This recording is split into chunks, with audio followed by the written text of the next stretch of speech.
What's going on, guys? So I am not... Oh, you motherfucker. Alright, so I am not in the studio today. We're getting some audio improvements done on that, so I will be back in studio tomorrow. Friday show of Plutocracy today. Subscribe to the channel if you haven't already. Ring the bell for notifications so that way you know when I put up a new video. I genuinely appreciate it to everyone who's already subscribed or anything of that nature, in terms of even whether you've just liked one of my videos. I genuinely appreciate it. But on to the news topics. So obviously I don't have first-hand sources that I'll be reading from like I normally do when I do the show.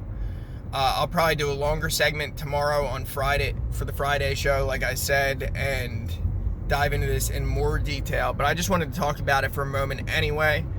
So basically this tanker was hit earlier in the Gulf today, and it was damaged and it was caught on fire, and they were saying that it was attacked by Iran. So the Trump administration comes out and basically says it was attacked by Iran. Mike Pompeo has been asserting this. And Mike Pompeo, if you're familiar with him at all, he is a piece of shit, that guy. He is willing to toe the line for the Trump administration whenever they need him to. He says a lot of outlandish stuff. He lies straight to the public's face all of the time. That's nothing new for any kind of neocon / Trump administration anyway. But the big thing about this is, I also saw a story by Reuters. I'm assuming it came out about an hour ago, maybe even less than that, about Twitter basically purging some of these accounts that are affiliated with Iran to try and stop misinformation about situations involving Iran.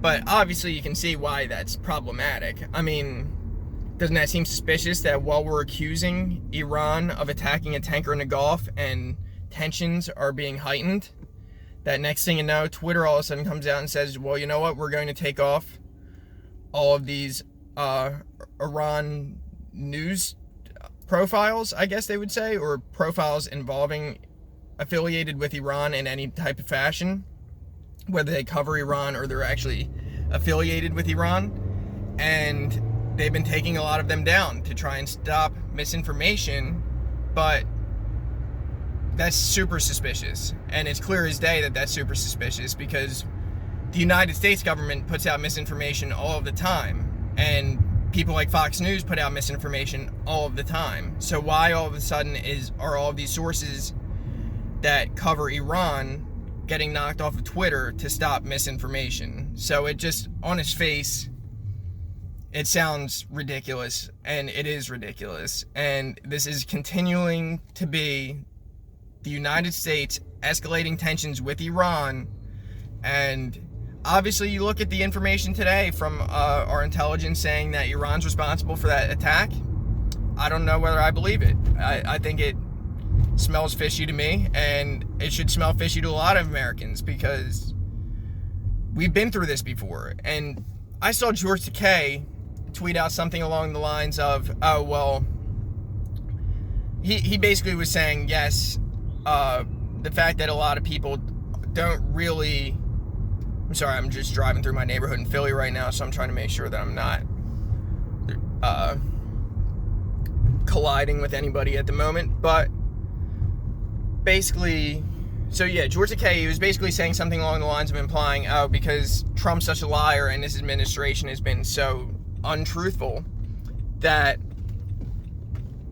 isn't that sad that we can't even trust our administration enough, where like when they say that Iran is responsible for these attacks in the Persian Gulf, that we don't even know whether to believe them or not. And I would say, yes, that is sad that that is the case, but that did not start just with the lie-filled Trump administration. Yes, Trump lies all the time. His administration lies all of the time. But if you don't think that there is lying of the same sort coming from Dick Cheney and the Bush administration and intelligence officials when the Iraq war started, you're wrong. So that's not just a thing that's... He tried to make it more of the fact that the Trump administration lies all the time. And isn't it sad now that they've made it to the point where we don't believe anything coming out from our own government? But we should have been far more skeptical of stuff that came out from our government in the past as well with the Bush administration. Even with the Obama administration, you should still be skeptical of what you hear from intelligence anytime they're heightening tensions with any kind of country. So I think that needs to be known, and I apologize for George Takei for like roasting him a little bit in terms of what he tweeted, but I think his framing's wrong, because then it's implying that it's just the Trump administration when it's really any neocon administration in this present day that you have these issues with. God, this is like the hardest thing to record and drive while we're doing this. I have kids like basically playing wiffle ball in the middle of the street when I come around the corner, and I have to wait for them to get out of the way. But so I'm only going for a couple more minutes here, but you can see why this is super problematic. The Reuters report that all of these Iran accounts, or accounts that cover Iran in any fashion, are being taken off of Twitter to stop misinformation, when Twitter doesn't take Donald Trump off, or accounts that report on affairs involving the United States when there's plenty of misinformation there as well. So why all of a sudden would it just be things covering Iran? It sounds like, all right, we want to take stuff that may or may not be biased information that defends Iran's point of view in this whole heightening of tensions that's going on right now. So yes, obviously that's suspect, and that needs to be called out, and it seems extremely suspicious to me that they're doing that, and I don't agree with Twitter doing that at all. And it begs the question on whether our intelligence agencies are applying pressure on Twitter to do something like that. So those are questions that all need to be asked. I think you need to be very skeptical of any intelligence that comes out from our government right now saying that Iran's responsible for anything, because tensions have been heightened for a while, and John Bolton and the Trump administration are continuously looking for ways to start this war with Iran. So you need to be suspicious of any bit of intelligence that comes out from our government currently.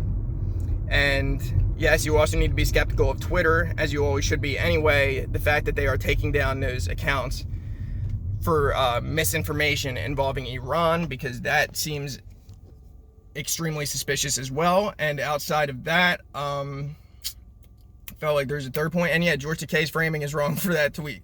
So those are the three things I wanted to cover right now. I just pulled up to my apartment a second ago.